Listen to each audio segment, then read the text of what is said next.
All right, today we are with Mr. Dan Baird, the CEO and creator of Wrench.ai, which is one of the coolest data aggregators, AI type of things I've ever seen. So Dan, could you introduce yourself to the audience if they don't know anything about you? Hey, I'm Dan Baird. I come from a background in kind of product design and development. I work with companies that are trying to develop or launch new products into new markets. And my job kind of professionally for the last 15-ish years has been to kind of develop those, target them to the right audiences, figure out how to talk about them and position them in market, and then launch them. Could you kind of explain how Neoito helped you and Wrench? We were at the time of the company where we had an idea, we had a product, we had that data, we had that back-end tool available, but we didn't have that interaction in that UX layer. And it was clearly a very big hurdle when it came to driving new adoption, right? It didn't necessarily matter that we had a thing that did a thing, even if that thing was right. The reality was is they didn't understand enough about how it worked or how to apply it.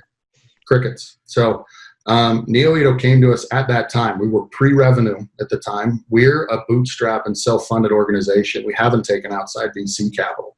So the pockets and the purses were tight. We had founders on sweat equity plans and things as well as comp, but anyone who works in data science will tell you that this is no inexpensive endeavor. It's really expensive to hire these people. They're some of the most in-demand people in the country.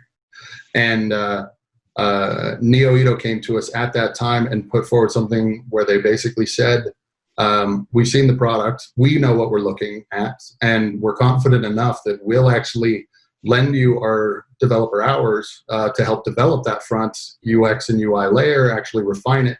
Straight relationship under your supervision, which is just awesome. Yeah, I mean, it was unique. One, I'd never heard of it from anyone else, but I was really skeptical.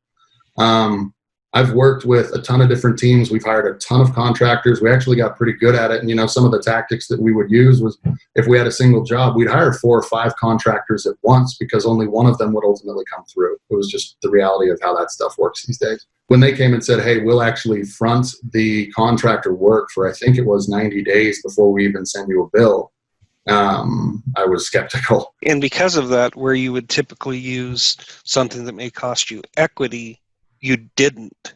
You were able to do this basically through a development funding type of model, which is really cool. We retained all of our founder equity through the process. They proved they're capable. They did some, and even just as a vendor, quite frankly, they're actually a pretty good vendor. Like even if you just paid, like I wouldn't even necessarily, hey, just do this because of budgetary constraints. They're better than that too. So I wouldn't. Like, even if I would have had the budget or even if I have UX and UI kind of requests here, I would go talk to them first without that.